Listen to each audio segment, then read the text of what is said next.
আজকে আমরা দেখব কিভাবে ডিসপ্লে যে কোনো সংখ্যাতেই কন্ট্রোল করা যায়, অর্থাৎ একটি নির্দিষ্ট সংখ্যা পর্যন্ত যাওয়ার সঙ্গে সঙ্গে সম্পূর্ণ সার্কিটটি রিসেট হয়ে যাবে। যেমন এখানে দেখা যাচ্ছে 0 থেকে 12 হওয়ার সঙ্গে সঙ্গেই সার্কিটটি রিসেট হয়ে যাচ্ছে, 12 হলেই আবার 0-তে চলে আসতেছে। সো আমরা যদি সার্কিটটি এখানে পজ করি, এটি দেখে দেখে নতুন আমরা একটা সার্কিট তৈরি করতে পারি, কিন্তু এর বেসিক বুঝতে হলে অবশ্যই সম্পূর্ণ ভিডিওটি দেখতে হবে। চলুন দেখি এটি কিভাবে কাজ করে। সাথে আছি আমি Alimun Sharif, North China Electric Power University, electrical engineering and its automation department. File, new, blank page. সর্বপ্রথম আমাদের মেইন আইসিটি অ্যাড করব।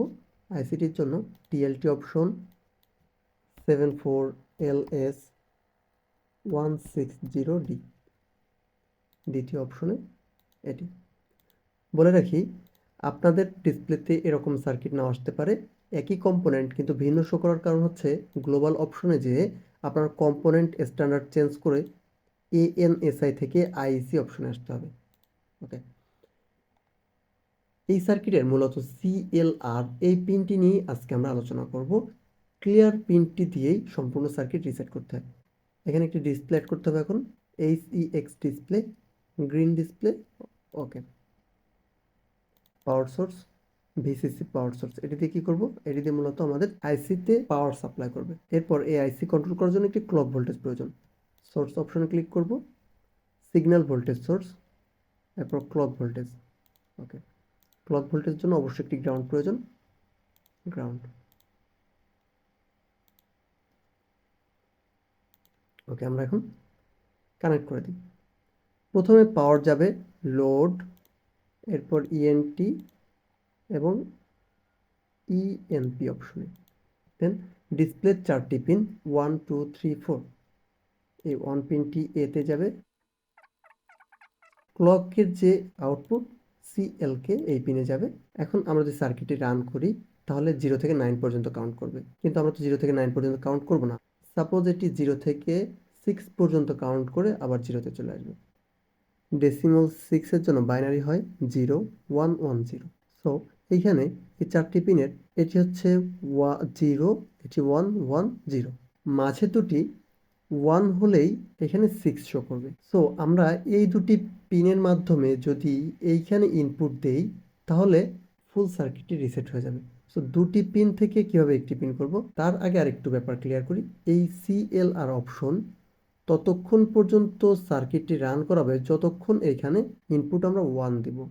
যখনই 0 দিব তখনই সার্কিট রিসেট করে দেবে। সো এইখানে 1 1 হলে এইখানে 0 আসবে, এরকম একটি কম্পোনেন্ট আমাদের চুজ করতে হবে। সো NAND গেট যদি আমরা অ্যাড করি, NAND গেট 2 পিনের NAND গেটের সংকেত কি? 74LS00D, 2 পিনের NAND গেট। NAND গেটের কাজ কি? সবসময় আউটপুটে 1 দিবে, যখনই ইনপুট দুইটাই 1 1 হবে তখন আউটপুট 0 হয়ে যাবে। সো এটি আমাদের পারফেক্ট কম্পোনেন্ট। এই আউটপুট যাবে আমাদের CLR অপশনে। ওকে, আমরা এখন যদি রান করি, পাশে এটি চলতেছে, এটি অফ করি।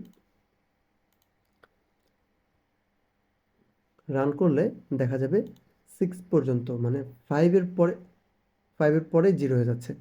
এটি একটু স্লো করি। 1 2 3 4 5 6 না হয়ে 0 কেন হচ্ছে? আমরা যদি খেয়াল করি ডিজিটাল ক্লকে 60 সেকেন্ড হয়, কিন্তু 59-এর পরে 0 আসে, 60 কিন্তু দেখা যায় না। সো ওইখানে 60 ঠিকই হয়, 60 ডিজিটটি হওয়ার সঙ্গে সঙ্গে যেহেতু 0 হয়ে যায় এই জন্য 60 দেখা যায় না।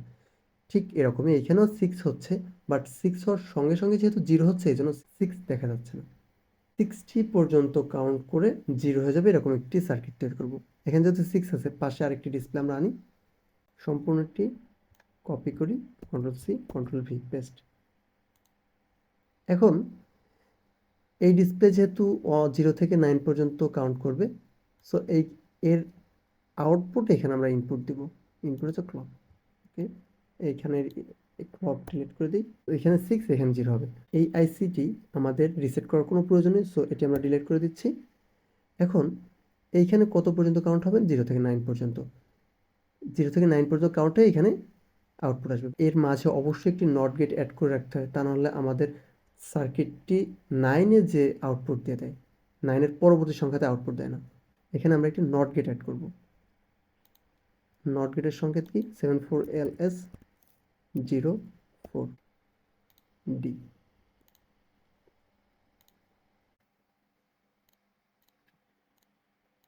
আলট্রা এক্স,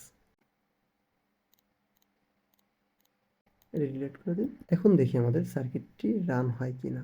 ক্লক স্পিড একটু বাড়িয়ে দিই। ওকে, সার্কিট কেন রান হচ্ছে না? কারণ আমাদের এখানে সিএলআর লোড কিছুই যাচ্ছে না, অলওয়েজ এটি ক্লিয়ার হয়ে বসে আছে, সার্কিটটি অল টাইম রিসেট হয়ে বসে আছে। আমরা লোডে এটা অ্যাড করে দিই।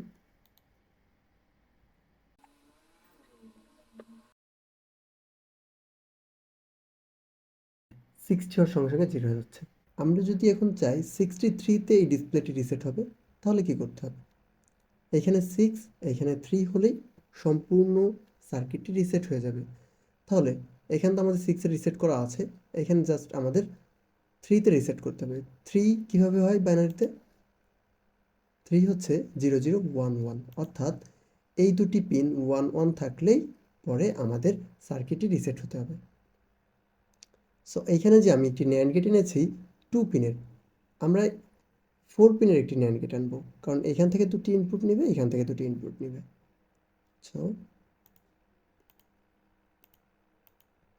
ডিলেট 4 পিনের ন্যান্ড গেট, TTL অপশন, এখানে 74LS20D, দ্বিতীয় অপশন। ওকে, ন্যান্ড গেটের কাজ কি? ন্যান্ড গেটের কাজ হচ্ছে যখন সব কয়টি ইনপুট 1 হবে তখন আউটপুট 0 হয়ে যাবে।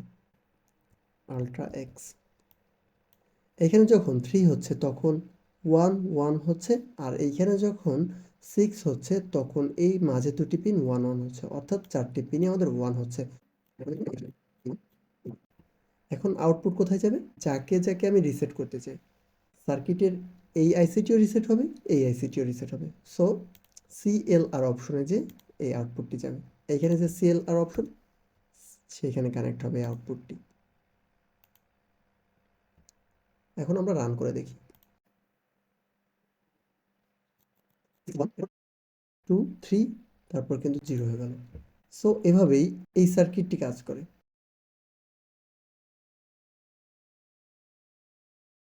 এই সার্কিটটি নতুন করে আবার বানাচ্ছি না, জাস্ট ব্যাখ্যা করতেছি। এইখানে আমাদের 12 পর্যন্ত যাওয়ার পর 0 হয়ে যাচ্ছে। কিভাবে? এইখানে 1, এইখানে 2 হওয়ার সঙ্গে সঙ্গে সার্কিটটি রিসেট করতে হবে। সো এইখানে 1 এর জন্য একটি ইনপুট আনতে হবে এবং এইখানে 2 এর জন্য, 2 মিনস কত? 2 মিনস 0010। সো এইখানে 1 হবে, এইখানে 0 হবে। এই 0কে আমরা একটি নট গেটের মাধ্যমে 1 করব এবং এই 1কে এখানে ইনপুট করব। 3 পিনের একটি ন্যান্ড গেটের মাধ্যমে এই সম্পূর্ণ ইনপুটকে 0 করবে।